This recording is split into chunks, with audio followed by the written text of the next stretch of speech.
para que no se me espanten y también para yo ir calentando motores, porque si empezamos desde cero, todos nos vamos a hacer bolas. Ok, entonces déjenme les presento. Acá. La presentación del día de hoy está armada a partir de muchos fragmentos y presentaciones que he tenido la oportunidad de realizar aquí en el C3, desde que estaba en el doctorado hasta mi estancia postdoctoral, pero quiero que ustedes sigan conmigo el camino de por qué es bueno que un médico sepa redes, independientemente si ustedes caen en las garras de la formación académica del doctorado. Yo creo que este es un conocimiento muy valioso, a pesar del camino que ustedes escojan, preferentemente ciencia, no me hagan caso. Ustedes son perfectamente libres de irse a la clínica, pero creo que sí es importante que los médicos tengan cierta apertura de otras estrategias, otras maneras de pensar. Entonces, esta presentación ya es viejita, nada más extraje algunas diapositivas y voy a comenzar hablándoles de síndrome metabólico. Este tema seguramente ustedes ya lo han visto tantas mil veces en la Facultad de Medicina. Síndrome metabólico es uno de los problemas más importantes para la humanidad en la fracción del planeta que no sufre carencia de alimentos. De hecho, en cuanto a tiempo histórico, pues hasta hace unas pocas décadas, era mucho más común que uno sufriera de desnutrición y falta de alimento que de exceso de alimento. Y este es una enfermedad entre comillas reciente, aunque no necesariamente nueva. Sin embargo, ahorita sí encabeza por mucho toda una serie de problemas, y es el síndrome metabólico. La definición oficial, aquí estoy rescatando la definición de la IDF, pero también pueden encontrar otras fuentes como la ATP3, es que es un conglomerado de factores de riesgo que van a predisponerte a desarrollar enfermedades metabólicas. ¿De qué enfermedades metabólicas estamos hablando? De diabetes y enfermedad cardiovascular. Se estima que en el mundo un 25% de los adultos tienen síndrome metabólico y para México desafortunadamente no tenemos mucha información actualizada, pero en 2006 la estimaba que era 41.6% de los mexicanos. Después del ENSANUD 2006 se han seguido recabando datos bioquímicos y antropométricos, pero ya no han utilizado el concepto de síndrome metabólico para los reportes oficiales, entonces es cuestión de hacer el análisis de los datos. ¿Y qué tanto incurre uno en riesgo de tener una enfermedad cardiovascular o diabetes? Bueno, para evento isquémico, ya sea enfermedad coronaria o evento cerebral vascular, es un 3 veces mayor riesgo y para diabetes 5 veces mayor riesgo. Para México esto es algo singularmente importante porque para ENSANUD 2016 la prevalencia de diabetes era de 9.4%, ha seguido creciendo con cada ENSANUD y me parece que la más reciente es la de 2018 o la medio camino de 2020, pero como se nos atravesó la pandemia seguramente tiene sus bemoles. No obstante, para 2017, la Organización para el Desarrollo Económico, la OCDE, estimaba que esta prevalencia se acerca más bien al 15.8% y no al 9.4%. Como pueden ver, México, países de Oriente Medio e Indonesia son particularmente afectados por esta enfermedad. Una pregunta para reflexionar, bueno, ¿qué tienen en común los mexicanos con Oriente Medio, con Indonesia? Y en realidad este es un fenómeno con historia. La primera descripción de síndrome metabólico, que claro, no se llamaba así en un inicio, la hizo Morgagni. Le debemos un montón de descripciones a Morgagni de anatomía y él estaba trabajando en un periodo de la historia en donde la medicina se regía por el pensamiento anatómico.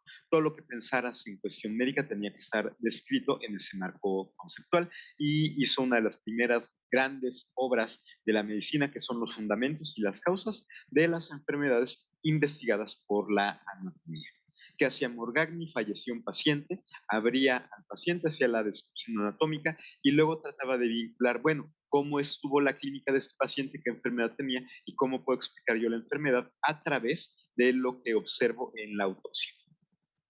Y él relata en este libro 2 casos de la asociación de obesidad visceral, hipertensión, hiperuricemia, aterosclerosis y apnea obstructiva.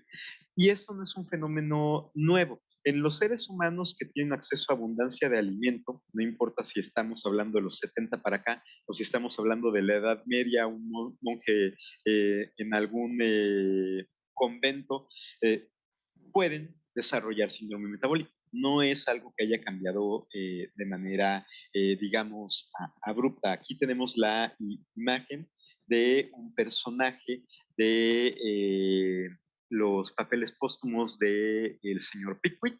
Este personaje, pues, representa la triada de síndrome metabólico. Vean, tiene el pie vendado porque padece gota. Esta enfermedad, ¿quién sabe qué es la gota? ¿Alguien se vino a describir? Marco, levanta la mano, te pasamos el micrófono y tú me ayudas a irlo rotando entre todos. Gracias. Bueno, la gota es un síndrome que, bueno, es una enfermedad que empieza justamente con la hiperuricemia, Ujú, por lo que se empiezan a formar cristales a partir de estos, y estos cristales son los que se almacenan en las articulaciones, principalmente de los pies y principalmente del dedo gordo, ujú. y pues ahí generan dolor y molestia, sobre todo nocturno. Exacto. Vean la asociación. Está tomando licor. Tiene obesidad. Está viejo. Vean, tiene estatuas, copas. Es alguien que tiene dinero. Tiene un libro que para la época, un libro de señal absoluta de opulencia. Quiere decir que está muy bien situado económicamente este paciente.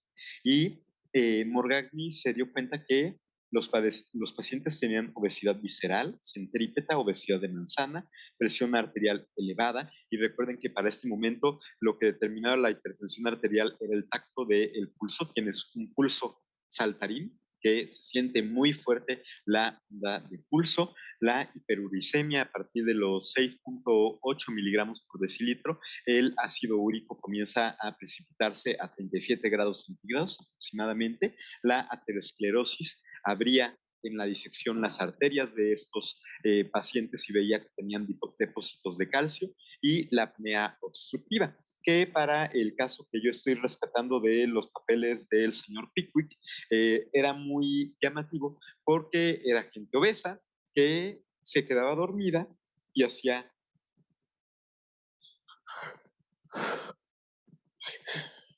esta apnea característica del paciente con obesidad y que la obesidad le produce un patrón que obstructivo o restrictivo. Obesidad, patrón de restricción, porque es la masa de tejido que está presionando el tórax, da un patrón restrictivo de la espirometría. Y sin embargo, hay mucho que explicar a partir de esta enfermedad. Vean, la primera descripción formal es de 1861 y no obstante, el síndrome metabólico sigue siendo de mucha discusión en la literatura. ¿Cuáles son el talón de Aquiles de la medicina convencional para abordar este problema? Bueno, síndrome metabólico ahorita representa un tipo de enfermedad que se llama operacionalizada. ¿Qué digo yo de síndrome metabólico? Si tú tienes presión arterial más de cierto valor, glucosa más de cierto valor, triglicéridos más de cierto valor, colesterol más de cierto valor, cintura más de cierto valor, tú tienes síndrome metabólico. Y a eso se llama operacionalizar una variable. En lugar de generar una fisiopatología que todavía no se está descrita del todo, aunque hay sospechosos muy probablemente culpables, como son la resistencia a la insulina, no está completamente esclarecida la patología y para describir la enfermedad utilizas esta herramienta. Si tienes más de 120 milímetros de mercurio, tienes hipertensión y eso cuenta como criterio de síndrome metabólico. Hay varias propuestas, como les decía, la resistencia a la insulina es la principal, pero aún dentro de esta vía hay mucha discusión de qué es lo que te lleva a la resistencia a la insulina. Lo podemos ver un poquito más adelante. ¿Dónde empieza el padecimiento? Empieza por la obesidad secreta adipocinas, las adipocinas te dan resistencia a la insulina, comienza por la hiperinsulinemia, tu organismo se defiende del exceso de insulina y produce la resistencia. Hay muchas incógnitas todavía en cuanto a la dirección de la causalidad de este padecimiento. Luego, les estoy hablando de estos 5 factores de riesgo, pero actualmente tenemos muchos biomarcadores de riesgo cardiovascular, proteína C reactiva, interleucina 6, TNF-alfa, se siguen añadiendo cada año factores a instituto médico. Y la pregunta, bueno, comenzamos utilizando glucosa, triglicéridos, HDL, porque era lo que estaba disponible. Pero ¿por qué ahorita no hacemos, por qué no utilizamos ApoB, resistina, bisfatina, proteína C reactiva, cualquiera de estos factores mucho más elaborados para determinar síndrome metabólico? Y finalmente está la ponderación del riesgo. Para determinar que alguien tiene síndrome metabólico requieres al menos 3 de 5 factores de riesgo, pero no todos los criterios y sus combinaciones implican el mismo riesgo. No es lo mismo que tú tengas hiperglucemia, hipertrigliceridemia y obesidad para tu riesgo de diabetes que de infarto. No es lo mismo que tengas hipertensión, hipertrigliceridemia y HDL bajo para tu riesgo de infarto que de diabetes.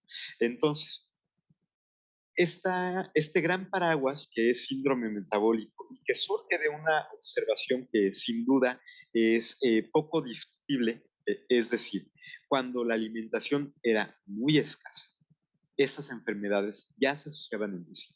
Tú veías a alguien gordito y tenía síndrome metabólico, aun cuando ser gordito era raro. Ahora que ser gordito es común, de todas formas, sí, síndrome metabólico sigue siendo común. Pero parte de la discusión es, si tienes 30% de prevalencia de hipertensión y 70% de prevalencia de sobrepeso obesidad y encuentras que hay gente con las dos cosas, eso no quiere decir que estén asociadas, porque pues, tienes 30% y 70% van a coincidir nada más por azar. Pero lo interesante de los orígenes históricos de síndrome metabólico es justamente que aun cuando estas condiciones eran excepcionalmente raras, por ejemplo, la hiperglicemia se le consideraba la enfermedad de los reyes, ya estaban coalesciendo, lo cual orienta a que sí hay una fisiopatología común, aun si está oscurecida en la actualidad por la alta prevalencia de todas estas enfermedades metabólicas. Entonces, este es el... ¿Y por qué estamos fallando en la medicina tradicional para describir primero la fisiopatología síndrome y segundo para poder predecir cuál es tu riesgo de infarto, cuál es tu pronóstico, cuáles son tus biomarcadores óptimos, ya que tenemos 500,000?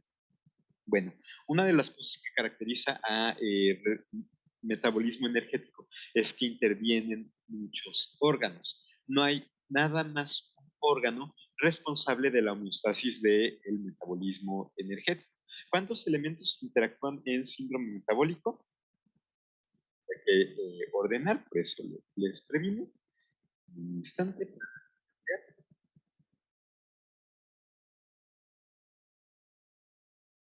De veras vamos a llegar a Las Vegas, no desesperen. Sí vamos a llegar a Las Vegas. ¿Dónde lo dejé?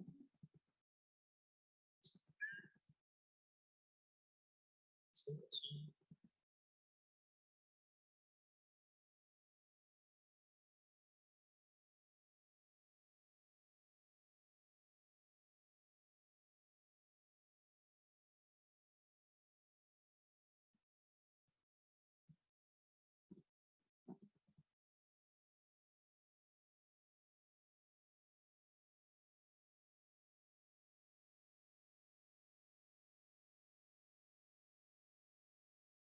No, faltó copiar la que sigue.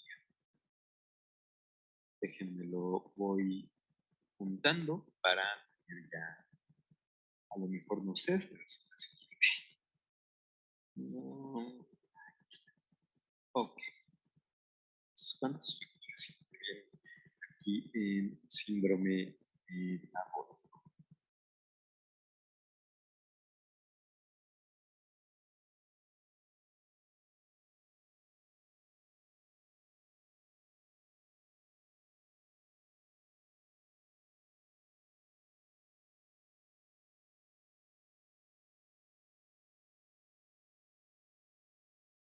Mm, A ver, en cuanto cargue. Entonces, ¿cuántos factores intervienen en el síndrome metabólico? Bueno, esto también ha tenido que crecer mucho conforme nuestro conocimiento de la fisiología ha crecido. Comenzamos con 1988. De Fronzo establece una mnemotecnia, el triunvirato, así como en Spider-Man, para hablar de que tres órganos están participando en la regulación del metabolismo energético: la célula beta pancreática, el hígado, el músculo. Pero resulta ser que estos no son suficientes para terminar de explicar lo que está pasando con la regulación del metabolismo energético. Luego hay que añadir la participación del adipocito, que antes se pensaba que era básicamente inerte, un almacén de energía, pero ahora sabemos que produce toda una serie de hormonas adipocinas que tienen efectos en sistémicos y en sistema nervioso central, y ahorita cada año descubren una nueva adipocina que hace algún efecto adicional. Y luego tenemos las incretinas, que son liberadas por el tracto gastrointestinal, y luego tenemos la célula alfa pancreática, que de alguna manera fue relegada históricamente. Luego tenemos el papel del riñón y del cerebro. Entonces, para 2009, de Fronzo tiene que corregirse y habla de un objeto ominoso. Pero a partir de 2009 resulta ser que no podemos mantenernos limitados a entender solo estos elementos. Hay que comprender también sistema dopaminérgico, no nada más a nivel cerebral, sino a nivel sistémico. La vitamina D, que fue muy sonada por su asociación con COVID-19, que tiene algo que ver con síndrome metabólico, y mucho se ha discutido si es un factor de confusión o no en esta asociación que se encuentra en COVID-19, pero es todavía materia de estudio. Luego, eje-renina, angiotensina, aldosterona, luego los factores hormonales sexuales, particularmente testosterona, luego metabolismo del hierro, y para 2013 Calra dice docena sucia, más al ratito 13 traicioneros, y luego hay que hablar de aparato gastrointestinal, serotonina, y ya quedó obsoleta mi diapositiva porque hablo de microbiota en lugar de microbioma, tache, microbioma. Y eso es para 2018. Entonces, conforme vamos teniendo necesidad de hacer un mejor abordaje del metabolismo energético, vemos que la respuesta tradicional se va a tener mejor. Si yo hago un experimento en perros y les oblitero el producto pancreático para que el páncreas se autolice, y yo elimino páncreas endocrino en ese proceso, y veo que les falta una hormona que es la insulina y les inyecto la insulina, ya los conoce, a lo mejor es bueno cuando yo tengo una enfermedad monocausal, por ejemplo, diabetes mellitus tipo 1, donde tengo una sola célula afectada de manera inicial y falta una sola hormona, que es la insulina, o reemplazarla de manera externa con los bemoles que implican que no se conocían esos efectos de serie de tiempo de la temporalidad de la insulina. Pero parece que es algo razonable un abordaje evolucionista. Pero conforme vamos añadiendo más y más y más elementos, la cadena de experimentos necesarios para una explicación adicional va creciendo, porque ahora necesito célula beta pancreática con y sin hígado, con y sin músculo, con sin adipocito, más incretinas, más célula pancreática. Termino haciendo estos ensayos multiplex con 70 y tantas hormonas que ya son el último estado de la tecnología. Tengo pequeñas perlas magnéticas que me permiten hacer procedimientos bioquímicos en estas placas de 96 pozos de manera simultánea, y puedo hacer varios ELISA simultáneos en una sola placa.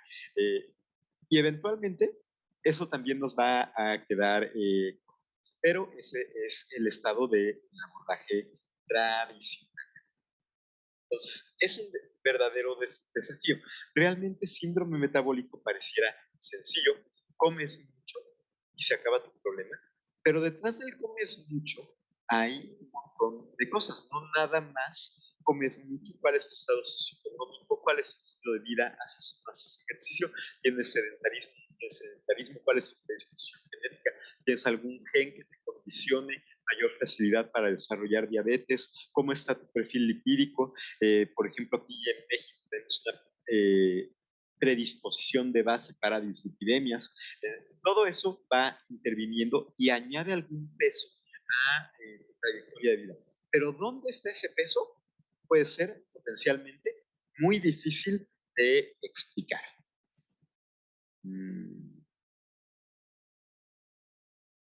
Y pues esta diapositiva ya la vieron con la doctora. El abordaje actual es divide y vencerás, y en realidad es muy efectivo, sumamente efectivo.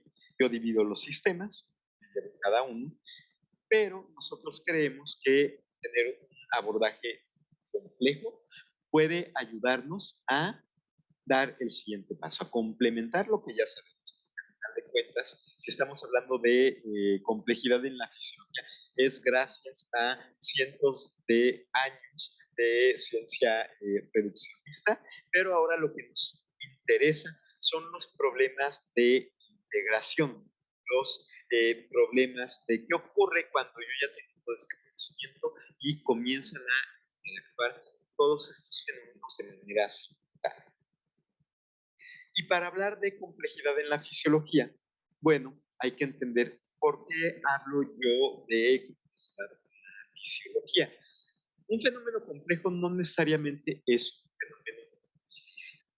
Yo puedo tener organizaciones, puedo tener aparatos sumamente complicados, un reloj, por ejemplo, un reloj suizo puede tener un montón de resortes, engranajes, un montón de funciones, comunicaciones, que me dé las fases de la luna, que me dé la presión del ambiente, le puedo incluir muchas cosas, pero un reloj suizo no es complejo. Podrá ser muy complicado, pero no es complejo. Y bueno, dentro de algunas de las características propuestas para qué me determina que un sea complejo, además de las 7 que ya vieron con la doctora, es esta, la falta de predictibilidad de los resultados, la sensibilidad a condiciones iniciales y las interacciones no lineales en los componentes. Porque si yo tengo un sistema simple, por ejemplo, si yo veo que tengo mi café caliente, que es un sistema simple, y yo conozco este sistema, puedo predecir cómo se va a ir enfriando con el tiempo con una gran alta precisión. Y voy a decir, mi café sigue caliente o ya se enfrió.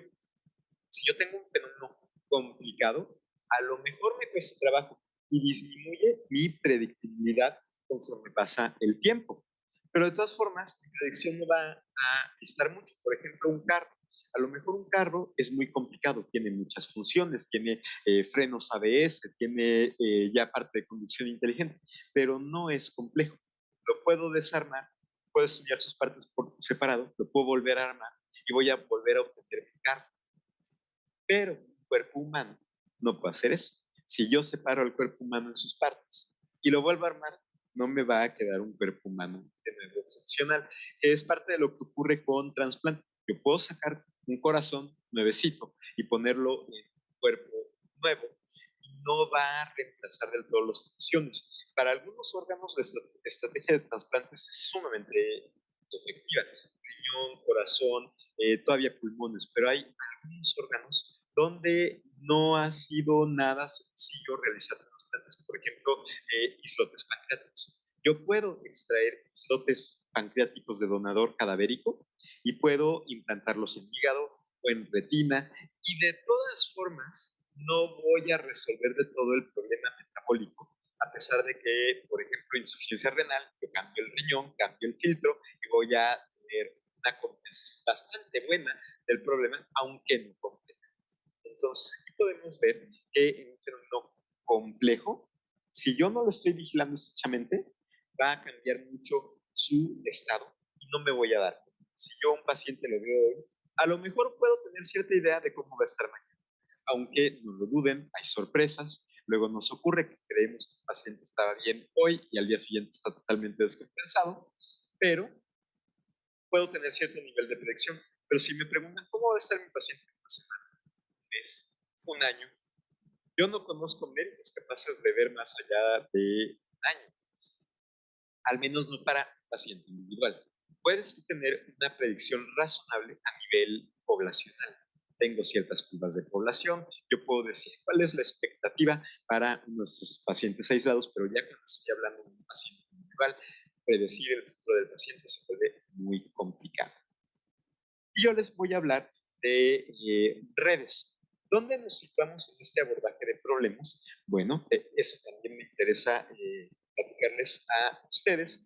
Por un lado, tenemos abordajes que se llaman top-down. Cuando yo hago un abordaje a gran escala, en biómica, un estudio transversal poblacional, yo estoy empezando de la visión superior de los fenómenos. Si, por ejemplo, en el salud, yo estoy comenzando desde el fenómeno poblacional, pero no estoy viendo lo que está ocurriendo metabólicamente dentro de cada una de las personas. No estoy yo haciendo demasiadas mediciones bioquímicas, o si las hay, entonces estoy comenzando de datos poblacionales y estoy tratando de entender el fenómeno hacia abajo, dada la distribución de diabetes, dada la distribución de obesidad, yo puedo ver los factores de riesgo y tratar de generar un modelo. Entonces, lo más sencillo son las pruebas T-de-Student y las regresiones lineales. Yo puedo ver, por ejemplo, riesgo cardiovascular con presión arterial. Me da una bonita asociación. A mayor presión arterial sistólica, mayor riesgo cardiovascular. Yo luego puedo irme a una técnica mucho más rebuscada, puedo profundizar, puedo hacer análisis de componentes principales de estos datos populacionales, puedo hacer matrices de correlación. Eso es un abordaje top-down. Yo parto de la superficie del fenómeno y me voy a echar el clavado para que los métodos de análisis me den un nivel de comprensión de lo que está pasando debajo de la superficie. Pero yo también tengo otros fenómenos que son bottom, donde yo comienzo de las reacciones químicas, de los experimentos in vitro, de los experimentos con las células, y voy a pasar de abajo del ground truth de conocimiento bioquímico hacia lo que ocurre más arriba. Por ejemplo, los modelos de farmacología, los modelos cinéticos, son modelos bottom-up. Yo comienzo con las sustancias químicas en mi tubo de ensayo, ni siquiera hay célula, y a partir de eso voy a ver la velocidad con la que ocurren algunas reacciones químicas y voy a tratar de modelar y hacer modelos que me permitan predecir lo que ocurre en varias reacciones químicas en el simultáneo, luego modelos discretos como redes booleanas o órganos en chip. Y finalmente tenemos esta área intermedia, que es un área complicada porque no estamos desde top-down y de bottom-up, sino que estamos justo en la interfaz, que son estos dos, los modelos gráficos y los modelos estáticos. Yo trabajo con redes de correlación por un lado y por otro lado redes a partir de series de tiempo. Entonces aquí tenemos justo los dos. Y además hay otro abordaje que son las redes bayesianas y las redes de... ¿Cómo resumir esto? Bueno, si el modelo es bottom-up, tienes conocimiento mecanístico de lo que está ocurriendo. Si el modelo es top-down, tienes conocimiento empírico de lo que pasa realmente con la población hacia abajo. Y esto tiene que ver con algo que Voigt en 2019 nombró como dimensiones del método científico. La primera dimensión, la más importante, la que todo el mundo conoce muy bien, es el modelo hipotético deductivo, como el modelo de Spallanzani. A mí me dicen que existe la generación espontánea de la vida, yo no me la creo, entonces voy a hacer un experimento, voy a poner carne en un frasco con la tapa abierta, un frasco con la tapa cerrada, y después uno de los revisores de la época me va a decir que lo hice mal porque es el neuma vital del aire el que lleva la corriente vital para generar espontáneamente moscas a partir de la carne. Entonces mi revisor número 2 no le gustó el experimento y me pidió que haga un experimento más y dice, es que tienes que permitir el paso del aire. Y Spallanzani dijo, sí, pero no voy a dejar nada más abierto el frasco, le voy a poner una gasa. una rejilla que impida que las moscas entren y mi pedazo de carne de todas formas no genere espontáneamente moscas. Y este es uno de los ejemplos más tempranos de método científico en la historia. Luego tenemos la dimensión 2, el enfoque de minería de datos, que es inductivo. Yo voy a ver grandes datos poblacionales o yo voy a ver el encefalograma y a partir de estas asociaciones y estos datos voy a tratar de profundizar para generar información y conocimiento de qué está pasando. Yo veo, por ejemplo, que en el electroencefalograma hay invariancia de escala y eso me tiene que estar diciendo algo del proceso subyacente y me permite comenzar a hacer inducciones. O yo veo por análisis de componentes principales que ciertas variables están asociadas y eso me permite ganar cierto insight. Y el modelo número 3, que es el modelo alóctono, aprendizaje basado en modelos, y aquí el ejemplo que les traigo es el modelo del potencial de acción de Goldman, Hodgkin y Katz, donde ellos toman una representación de un circuito eléctrico para representar a la célula y aquí tienes un modelo. Y a partir de este modelo predicen, para explicar la onda que yo registro, requiero canales de sodio y potasio. Y además necesito un capacitor.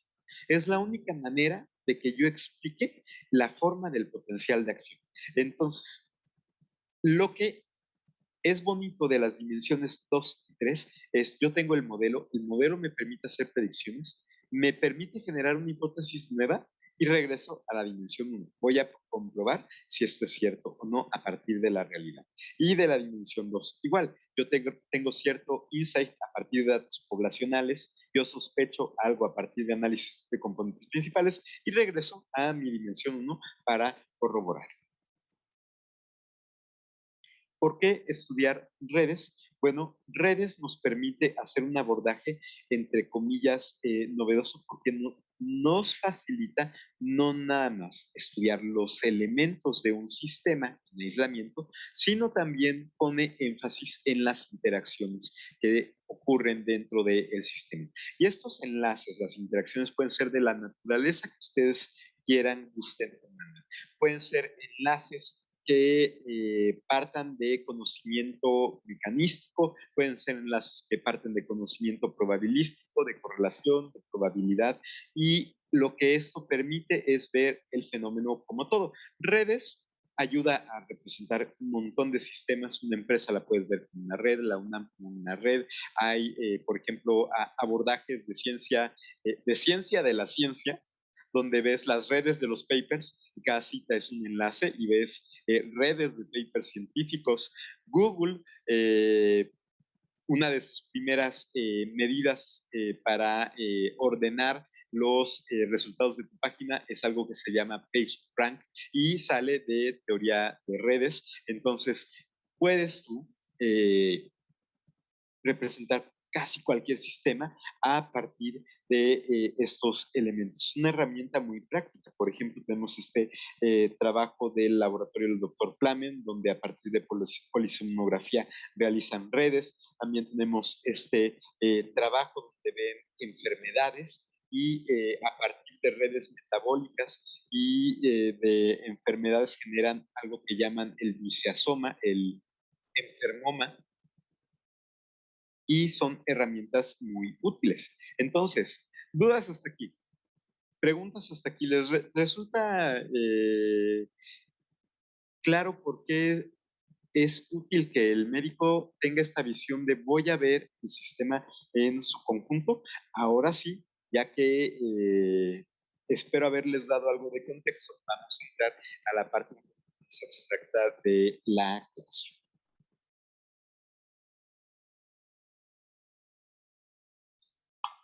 Y voy a comenzar con la misma historia que comienza cada vez que se habla de teoría de grafos. Resulta ser que hay en un pueblito europeo que no recuerdo exactamente ahorita dónde, pero que se llama Königsberg, había una isla en el río y 7 puentes. Y había un pueblo alrededor de esos 7 puentes.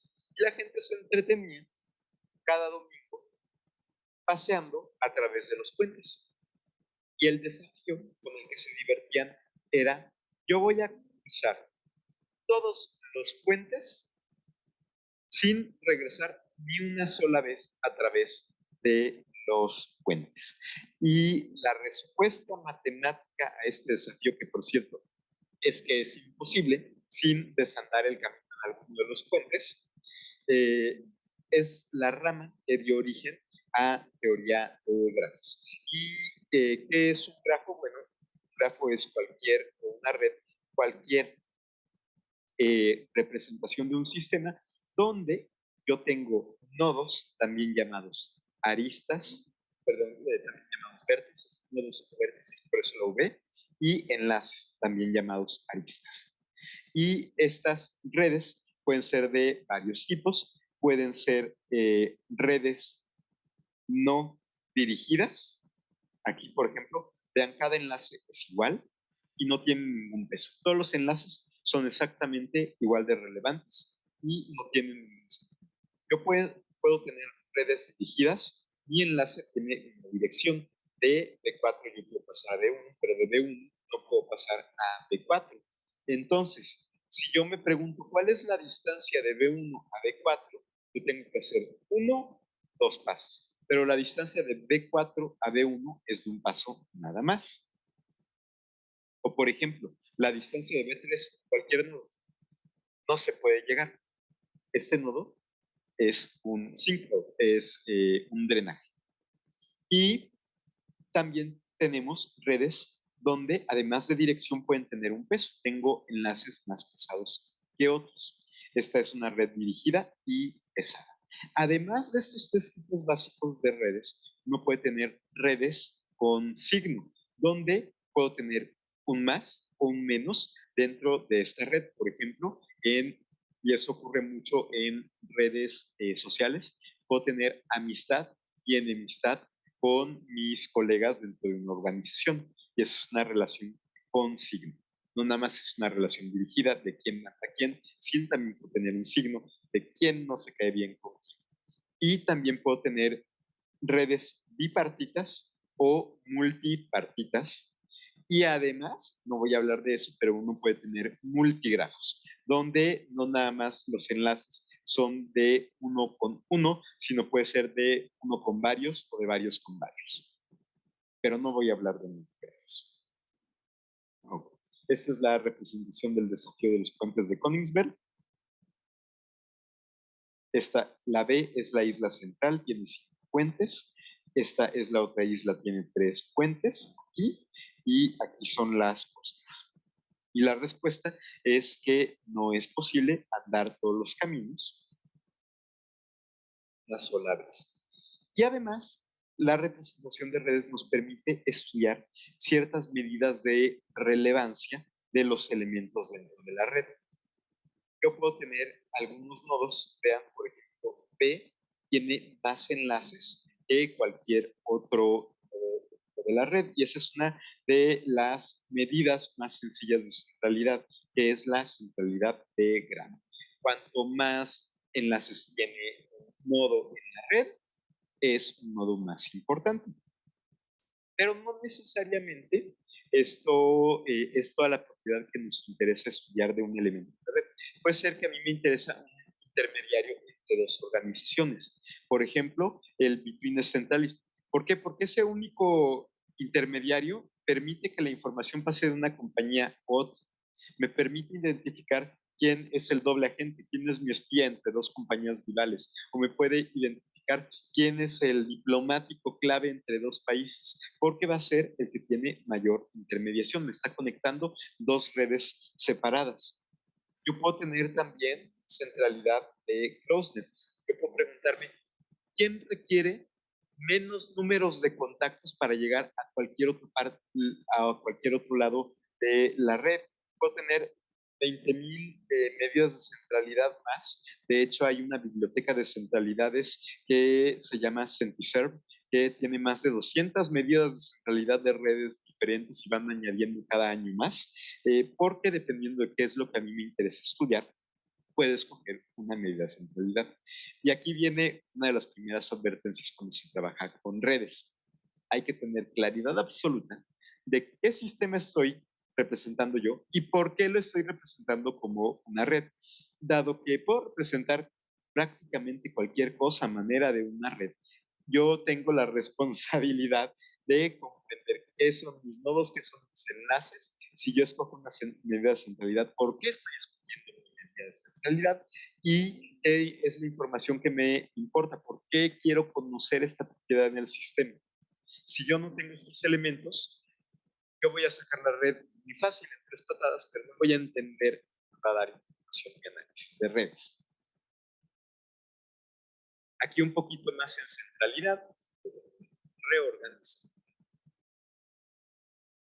Voy a hablar de uno de mis papers favoritos, que es de Borgatti y Everett, que hablan de medidas de centralidad.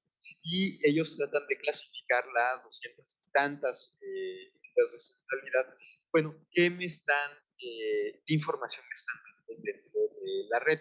Y las clasifican primero en 2 propiedades de la red: centralidad radial y centralidad radial. La centralidad radial me dice qué tan eficiente o qué tan prominente es un nodo en la red.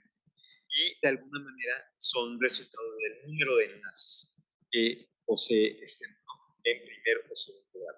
O puedo yo tener una centralidad medial que me dice qué tanto un nodo es fuente. La centralidad medial me dice qué tan fuente es un nodo dentro de partes separadas de mi red. Y estas 2 tipos de centralidades pueden medir 2 propiedades: o volumen de información o la longitud que hay en la extensión de la red. Esas son las 2 explicaciones y vean cómo clasifican muy bonito un montón de centralidades que te dan información muy correlacionada. Ahora sí.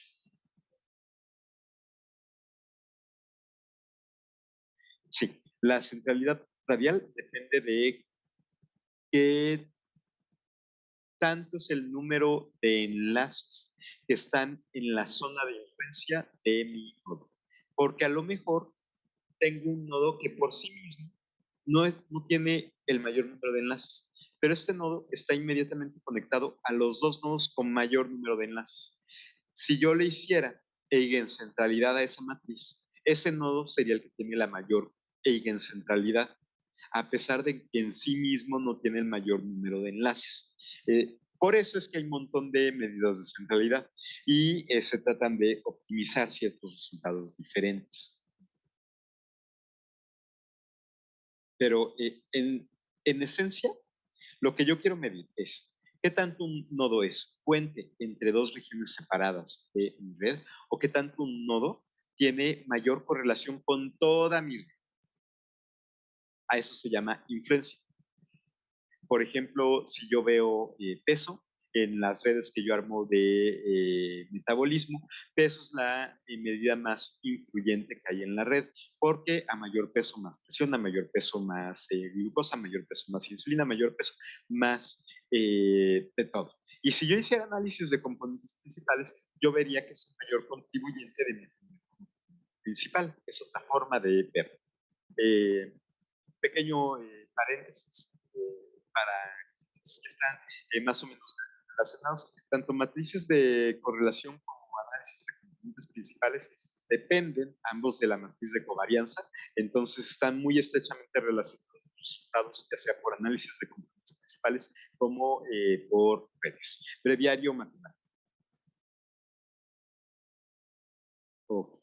¿Y por qué es importante? Bueno, a final de cuentas yo requiero un ejemplo concreto como buen médico de para qué me interesa representar una red. Bueno, porque yo sé que la regulación de la glucosa, este es el libro de teoría general de sistemas de Ludwig von Bertalanffy del 68, donde dice, mira, para entender el sistema de retroalimentación de la glucosa, requieres, al menos hasta ahorita en los 60, todos estos elementos para entender cómo se mantiene la homeostasis de la glucosa. Y esta es una versión más moderna, que es un modelo de caricatura, que es el modelo coma, donde yo comienzo bottom up. Yo comienzo a partir de mi información mecanística. Yo sé cuál es la velocidad con la que la glucosa se transporta dependiendo de la concentración en plasma hacia mi neurona y para cada uno de los tejidos. Y ahora sí, voy a tratar de hacer un modelo, pero en esencia también es otra manera de entender. Yo tengo cierta velocidad y tengo nodos que van a cambiar de peso a partir del estado en donde está mi red, dependiendo de cuánta insulina tenga. Entonces, todo eso es ya materia de redes. Y la pregunta es, ¿cómo podemos estudiar el metabolismo con otras herramientas? Porque a final de cuentas, aunque yo sé que la red de el metabolismo es súper famosa, la vieron en bioquímica, es una de las más bonitas que hay en la medicina, yo en realidad no tengo acceso a todas estas variables de manera rutinaria. Yo a nadie le estoy tomando una biopsia de hígado para ver, por ejemplo, toda esta parte de piruvato y generación de glucógeno. No estoy yo tomando biopsias de tejido adiposo para ver beta-oxidación, etcétera, etcétera. Tengo ciertos elementos, sin embargo, que viajan en la sangre, que sí puedo medir: colesterol, triglicéridos, glucosa, ácido úrico, urea y creatinina. Y coincidentemente, estos también son los elementos que se escogieron primero para síndrome metabólico. Yo estoy tratando de entender qué ocurre en mi fisiología a partir de estos nodos, por ejemplo, de las redes anteriores. Yo a lo mejor no tengo todos los nodos, pero sí tengo algunos y voy a ver cómo se conectan entre sí. Y a partir de eso voy a tratar de resolver mi desafío de qué pasa con síndrome metabólico.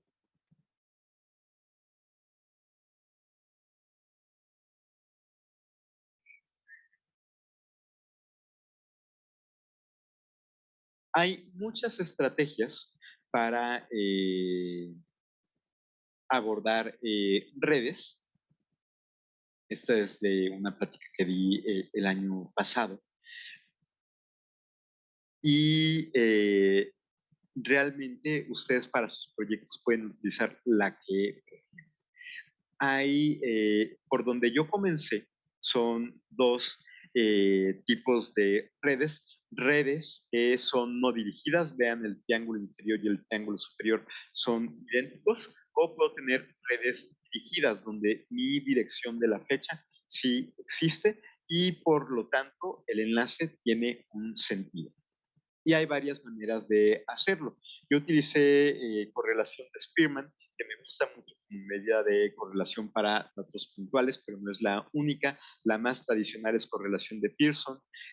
Luego está de Hofding, puedes hacer Tau de Kendall, puedes hacer también información mutua, etcétera, etcétera, etcétera. No puede haber medidas de correlación.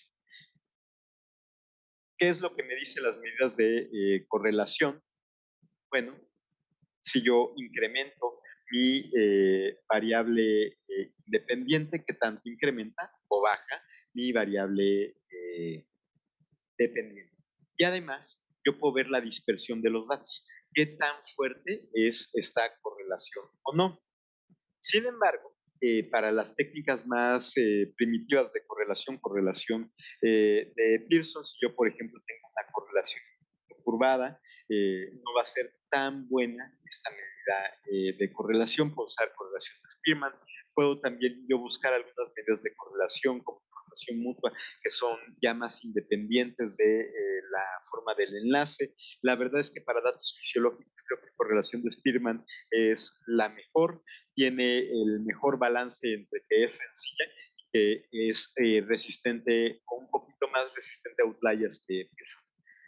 Pero aquí el buffet está abierto, medidas de correlación hay un montón, hasta pueden inventarse ustedes la propia, y la cantidad de estrategias es muy amplia. Y además uno puede tener cierto interés de qué pasa con las fisiología. Puede ser que a mí me interese que el promedio se cambia en cierta condición, aunque ni la fuerza de la asociación ni la dispersión de los datos ha cambiado. Yo puedo tener cambio en la varianza de mis datos o un incremento en la dependencia de mis datos. Cualquiera de estos tres movimientos son diferentes, son posibles cuando se está estudiando las correlaciones dentro de la base de datos. Pero no es la única estrategia. Regreso a la La otra estrategia que realicé es una prueba binomial. La prueba de qué tan probable es que tengas una condición A, dado que tienes un factor de riesgo B. Y eso me da un enlace dirigido y el ejemplo, mi ejemplo favorito para explicar eso es el siguiente. Si tú tienes leucemia, es muy probable que tengas fiebre en algún momento de tu padecimiento. Pero si tienes fiebre, es muy poco probable que tengas leucemia. Y si yo aplico esta prueba binomial, mi valor de la prueba binomial me dice que la probabilidad de tener fiebre, dado que tienes leucemia, es alta, pero la probabilidad de tener leucemia que tienes, dado que tienes fiebre, es muy baja. Y de hecho, no va a ser estadísticamente significativa y me va a generar un solo enlace que va de leucemia hacia fiebre, indicando causalidad. Y apliqué lo mismo, la misma lógica para las variables metabólicas.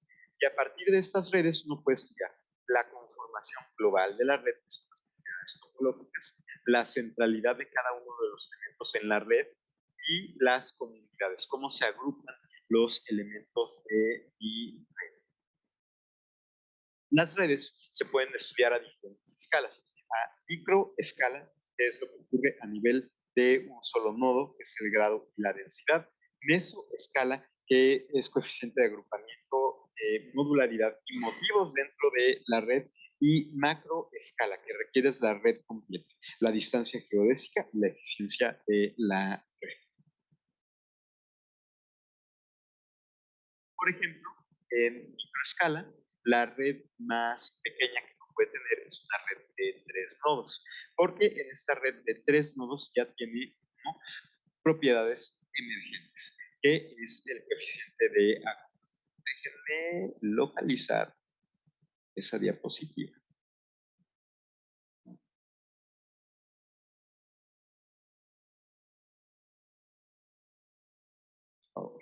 Entonces,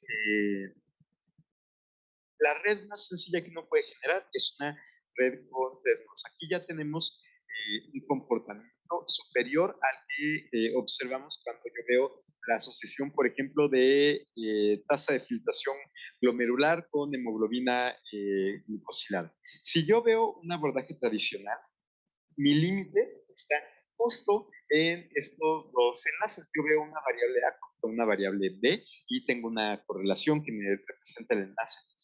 No es hasta que yo comienzo a tener 3 elementos que observo ya algún beneficio del abordaje de redes. Dice uno de mis autores favoritos en teoría de grafos, que por cierto, él es quien codificó la paquetería de iGraph en R de Carter T. Box. Dice, las piedras son el puente entre la estructura local y la estructura global de la red. Y aquí tengo el ejemplo de la asociación entre 3 variables metabólicas, insulina, hemoglobina glucosilada y glucosa, tanto por correlación de Spearman como esta prueba binomial que se estaba platicando anteriormente. Y aquí estoy separando mi población en gente joven de menos de 25 años, gente adulta de 35 a 54 años y gente vieja, más de 65 años. Yo voy a estudiar cómo cambian las asociaciones entre estas variables. Por ejemplo, yo veo en gente joven que glucosa no tiene correlación alguna con hemoglobina glucosilada. Y aquí viene una de las primeras precauciones cuando uno está haciendo una correlación. Correlación no implica causalidad, aunque yo sé que, déjenme les presento.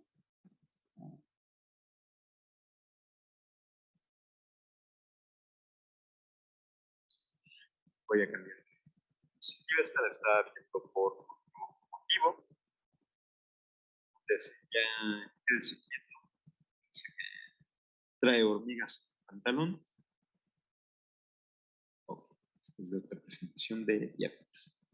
Ok, aunque yo sé que la relación entre glucosa y hemoglobina glucosilada es una reacción química que además no depende de enzimas, que se da espontáneamente en la sangre, y yo sé que mecanísticamente aquí hay un enlace, no siempre voy a ser capaz de observar este enlace real dentro de la matriz de correlación. Que no quiere decir que la matriz de correlación no me esté dando una información importante a nivel poblacional. Nada más que tengo que ser muy claro de, nuevamente, que estoy representando con mi red. Y ahorita, sí, dicho eso, voy a regresar a mi red.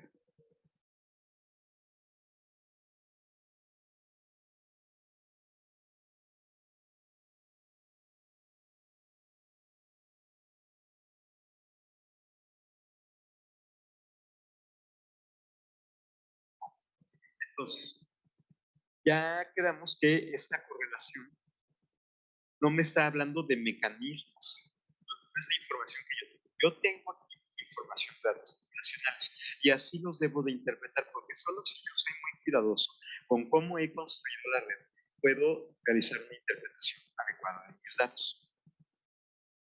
Tengo que en 25 años yo no observo una correlación entre glucosa y hemoglobina glucosilada, pero sí hay un enlace muy fuerte entre hemoglobina glucosilada e insulina. ¿Qué individuos creen que sean jóvenes con insulina alta? Marco. Pues hay jóvenes con insulina alta. Yo pensaría alguien tal vez que tiene, bueno, tal vez no un horario muy fijo de comida. O podemos pensar, porque recuerden que miden, ¿no? Tampoco. Aquí no están tan jóvenes. Esta base de datos es de mayores de 18. Jóvenes con resistencia a la insulina.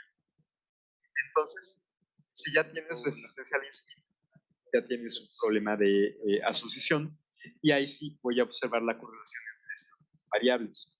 Y luego llega la edad de 35 a 54 años. Aquí ya es tan prevalente la resistencia a la insulina que sí voy a ver correlaciones entre mis tres variables. Y finalmente voy a tener más de 65 años, donde poblacionalmente ya no voy a ver correlación con insulina, porque ya hay agotamiento de la célula beta pancreática en una fracción tan importante de mi población en el estudio, que nada más voy a ver la asociación de glucosa y hemoglobina glucosilada. Además, hemoglobina glucosilada más glucosa y al revés, porque esta es una red dirigida. Si yo hago la prueba binomial, vean cómo la prueba binomial se me distribuye. Ah, mira, resistencia a la insulina te causa hiperglucemia y hemoglobina glucosilada alta en la gente joven. Cuando tienes de 35 a 54 años, aquí tienes una interacción de todas las variables. Tienes hiperglucemia, hemoglobina glucosilada, todos están interactuando. Y aquí tienes síndrome metabólico. Y ya después, cuando estás en la vejez, vean cómo el nodo, que es el nodo más influyente, es hemoglobina glucosilada, es el nodo que tiene enlaces salientes para todos lados. ¿Qué quiere decir? Que ya tienes diabetes y que dado que tienes diabetes, eso es lo que te está condicionando el funcionamiento de tu red. Y estas propiedades ya las puedes ver desde mis tres únicos nodos. Y nada más para que no nos quedemos en la disección de qué es lo que yo estoy haciendo. Esto es lo que observamos entre la correlación de hemoglobina glucosilada y glucosa. Si yo tengo individuos jóvenes, es el color rojo, vean cómo la glucosa, que además es una variable regulada, tiene una distribución simétrica, gaussiana, muy bonita. Vean la forma de mi distribución. Y vean de este otro lado hemoglobina glucosilada. También la hemoglobina glucosilada está casi gaussiana, muy simétrica, no hay desplazamiento. Y conforme yo voy desgastando, porque incremento en edad, al sistema de regulación fisiológica, la cola de mi glucosa va incrementando. Entonces, para la prueba binomial, lo que yo estoy viendo es cuál es la probabilidad de que yo esté en una de las colas de la distribución. La probabilidad de que esté con la condición A, dado que tengo la condición B, y con la condición B, dado que tengo la condición A. Y para la correlación, estoy viendo eso. Observen cómo, si yo estoy joven, que es la nube de puntos más clarita, por eso la resalté de esta manera, es casi una esfera perfecta. Quiere decir que yo no voy a observar una correlación significativa hasta que envejezca y comience a tener más dispersión de mis datos. Si yo veo lo que ocurre entre glucosa e insulina, vean cómo para gente joven, a mayor glucosa más insulina, y en este triangulito del triángulo de coma, yo puedo ver que es muy cierto para gente joven, gente de 25 a 34 años, de 34, de 25 a 44 años. Pero después de cierta edad, yo pierdo la correlación porque ya no estoy produciendo tanto insulina, antes se ha desgastado, y ya para 65 años, vean cómo no hay asociación, no hay correlación entre glucosa e insulina. Y luego voy a tener correlaciones indirectas, como la correlación de insulina y hemoglobina glucosilada, que ocurre nada más durante un periodo de tiempo donde mi sistema está altamente correlacionado. Y eso es lo que estamos viendo desde las medidas de correlación hacia mi red. Lo interesante es que yo no me voy a limitar nada más a ver estos tres elementos.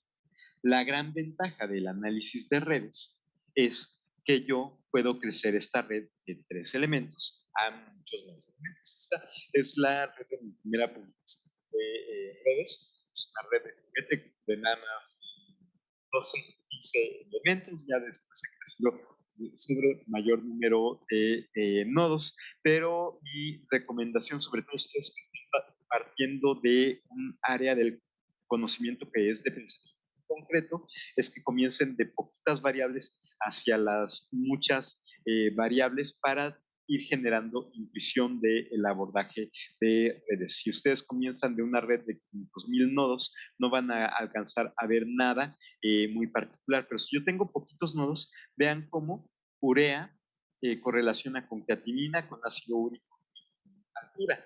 ¿Por qué? Porque a mayor cantidad de músculo, mayor cantidad de creatinina, mayor cantidad de urea. Recordamos que creatinina es parte de degradación de la creatina muscular y que tiene, se supone, una tasa de degradación constante, y por eso lo utilizamos para ver tasa de filtración glomerular, que no es del todo cierto, pero bueno, es la medida que más se aproxima. Ahora uno puede utilizar marcadores más sofisticados como inulina para ver tasa de filtración glomerular.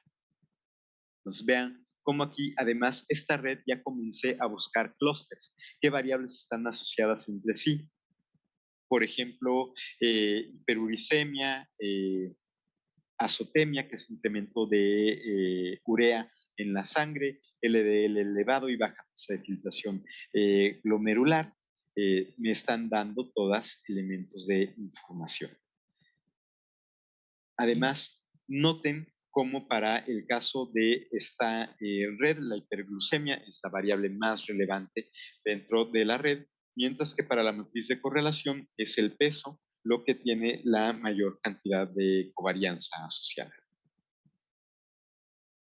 Y en las dos sí importa que un nodo esté próximo a otro, ¿verdad? O sea, si por ejemplo hubiéramos hemoglobina glucosilada así de la red físicamente como lejos, aquí sí hay significancia o sí, significado en la proximidad de un nodo con otro, como en la construcción de la red, no solo con la fuerza de los enlaces, ¿no? Sí, en este caso sí, pero este es uno de mis trabajos de redes más tempranos. ya lo he refinado y de hecho aquí vamos a hablar de la representación 3D. A raíz de tu pregunta.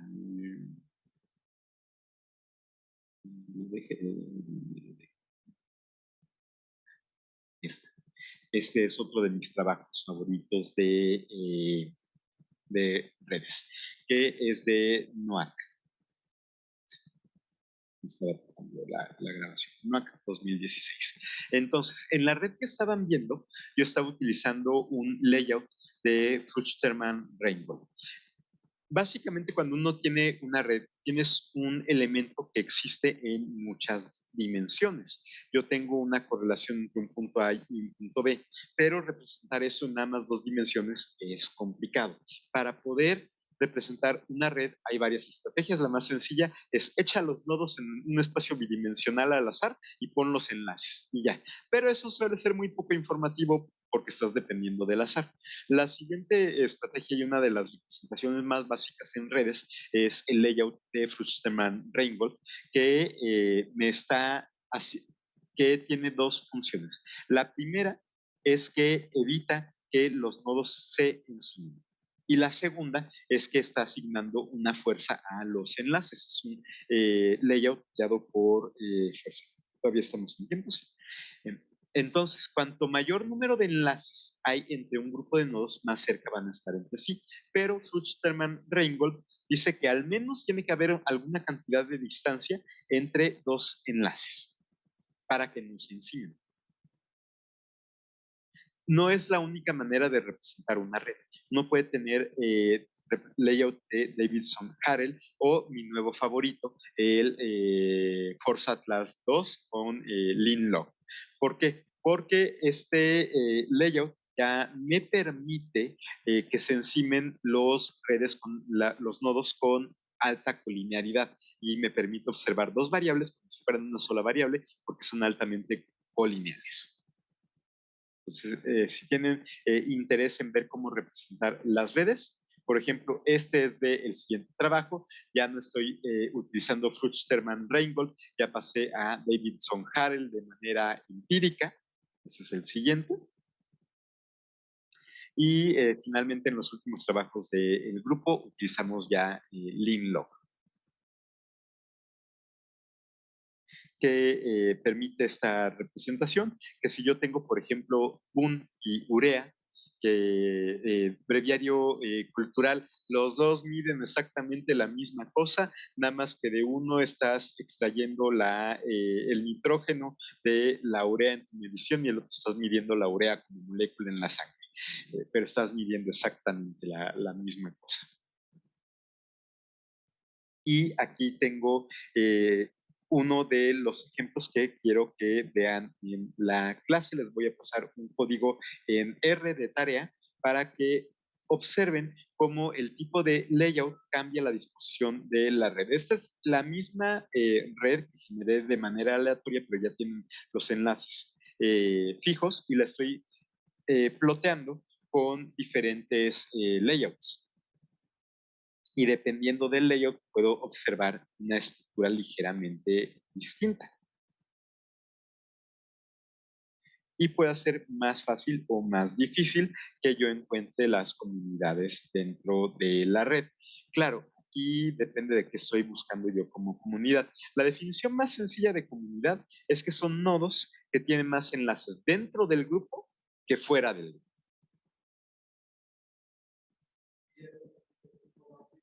Y eso es lo que es un solo color, exactamente. ¿Y por qué me va a ayudar encontrar comunidades dentro de la red? Porque eso me va a permitir encontrar fármacos asociados, padecimientos correlacionados, grupos de amigos en la red, etcétera, etcétera. ¿Cuáles son las variables fisiológicas que forman parte de un solo sistema fisiológico, que es uno de nuestros primeros trabajos? Todo eso me va a dar la información. Yo puedo hacer clusters tanto topológicos con el layout como algorítmicos. Yo puedo optimizar cierta función, el recorrido de un caminante aleatorio, yo puedo optimizar la modularidad de la red, puedo escoger diferentes estrategias matemáticas para encontrar comunidades. No importa que yo escoja, aquí en redes el buffet es realmente amplio. Puedo representar la red diferente, tengo varios tipos. Empecemos, puedo tener redes no dirigidas, no pesadas. Dirigidas, no pesadas. Dirigidas y pesadas. Dirigidas, pesadas y con signo. Puedo tener redes unipartitas, bipartitas, multipartitas y puedo tener además multigrafos. Y yo puedo tener 250 medidas de centralidad y puedo tener al menos conozco unos 10 representaciones de layout diferentes. Me gustan 3, pero hay un chorro y 2 montones y hay 20 tantas estrategias para encontrar comunidades dentro de una red. El buffet es realmente amplio. Lo que yo sí les voy a recomendar cuando estén implementando cualquiera de estas estrategias es que lean con mucho cuidado la herramienta. ¿Cuál es el procedimiento matemático que está utilizando? ¿Qué nivel de intuición me da? ¿Me ayuda a buscar lo que quiero o no me ayuda a buscar lo que quiero? Porque si yo no tengo este control fino, volvemos a lo mismo de qué estoy representando y cómo lo estoy buscando, pues yo puedo aplicar el buffet a cualquier cosa y no voy a entender qué estoy viendo, aunque sí esté viendo algo. O como el aforismo médico, los ojos no ven lo que la mente no sabe. Eso sigue siendo valioso tanto en la clínica como en análisis de datos. Si yo no estoy preparado mentalmente para encontrar algo, aunque lo esté observando en mi red, no lo voy a ver. Okay. Y yo creo que ya con eso, no, todavía me falta el siguiente paso. Okay. Entonces, para los layouts, Linlog no tiene dependencia en la distancia en los caminos, es decir, yo puedo enseñar nodos. Para Fuchterman-Reingold es la mayor dependencia, yo no puedo enseñar nodos. O yo puedo tener una dependencia de la densidad de los enlaces, que es mayor para Linlog y para Fuchterman-Reingold. Yo voy a tratar de agrupar los enlaces más densamente conectados entre sí.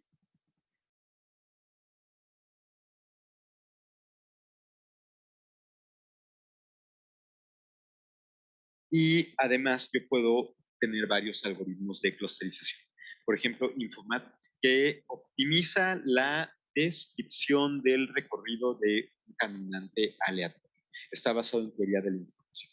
Puedo tener modelos de Spin-Glass que lo que hacen es que ven qué nodos más probablemente estarían en el mismo sentido orientado su spin si fueran un látiz de un imán. No lo son, pero es una representación bastante útil. O algoritmo de Louvain, que lo que optimiza es los cortes dentro de la red para que haya el menor número de cortes de enlaces, el menor número de enlaces en rojo y el mayor número de enlaces en negro, que son los enlaces dentro de la red.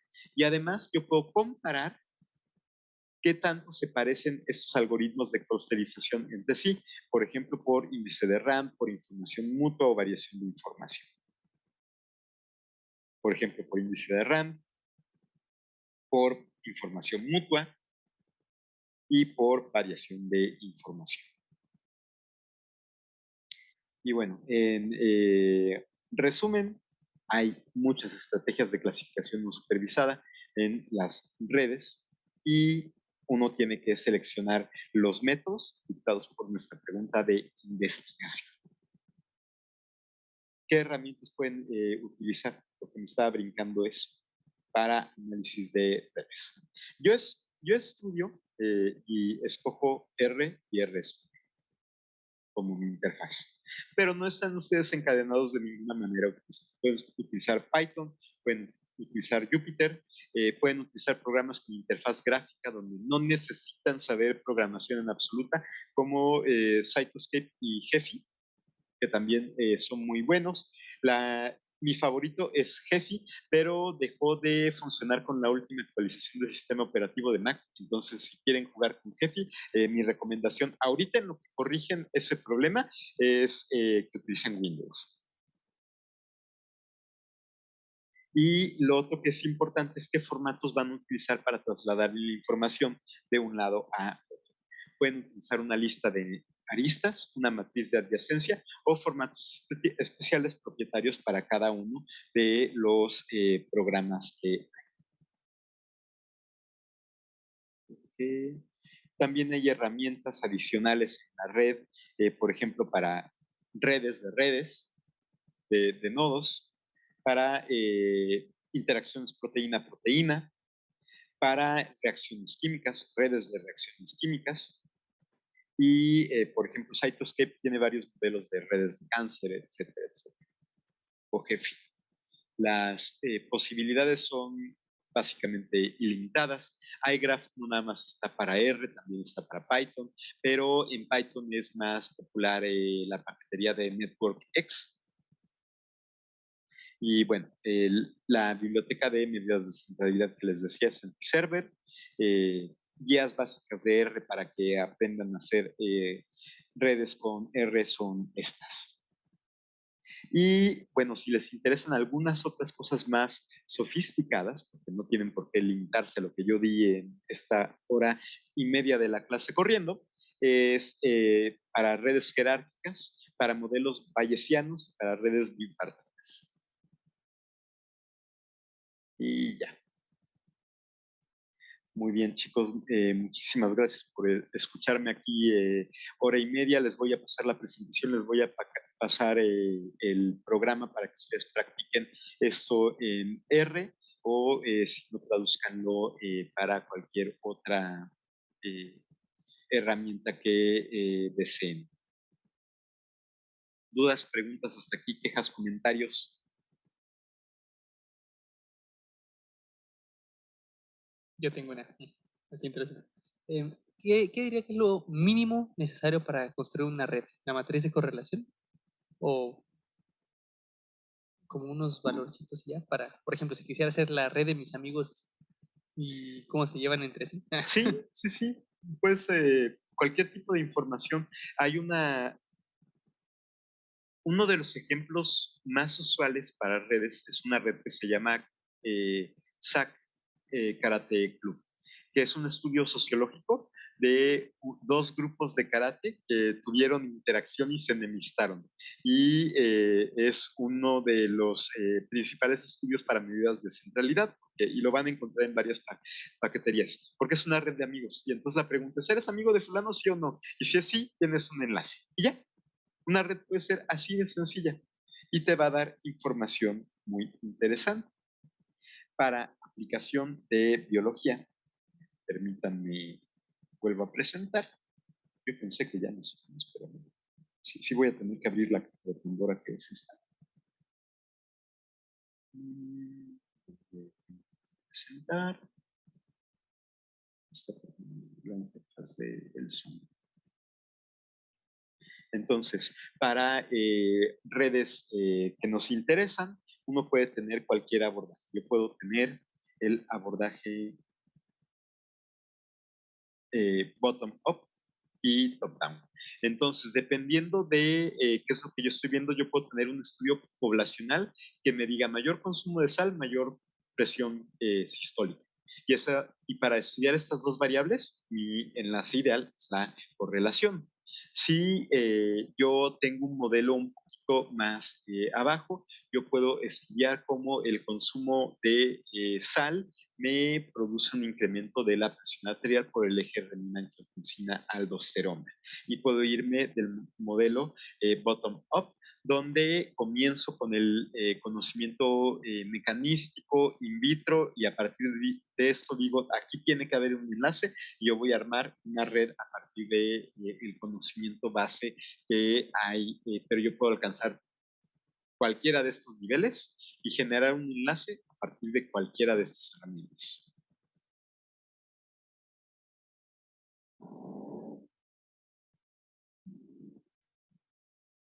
¿Qué me va a condicionar la selección? Los recursos que tengo a la mano. Tengo yo un laboratorio de biología molecular y mi interés de investigación es mecanístico, me puede convenir un abordaje bottom-up. Tengo yo datos poblacionales, tengo un estudio o alguna intervención a nivel humano o sociológico, voy a abordar top-down. Y lo bonito de las redes es que te comienzan a vincular, a pesar de que tienes información poblacional, comienzan a darte insight de la fisiología, como vimos con el enlace de los 3 nodos a través de la edad. O si yo tengo información muy básica, yo comienzo a generar observación de la fisiología como en el modelo joven. Desde luego, los dedos no siempre están completamente entrelazados, a veces están más lejos unos de otros, o el modelo tiene sus bemoles, o está limitado por cualquiera de las limitantes técnicas. Otra cosa importante trabajando de redes es cualquiera de las limitaciones de tu abordaje más tradicional, las vas a trasladar a tu modelo de redes. Si tienes un estudio poblacional, ya sabes que inferir causalidad con mucho cuidado, con, con cierta salvedad, que es lo bonito de las redes. Las propiedades topológicas sí te hablan de función.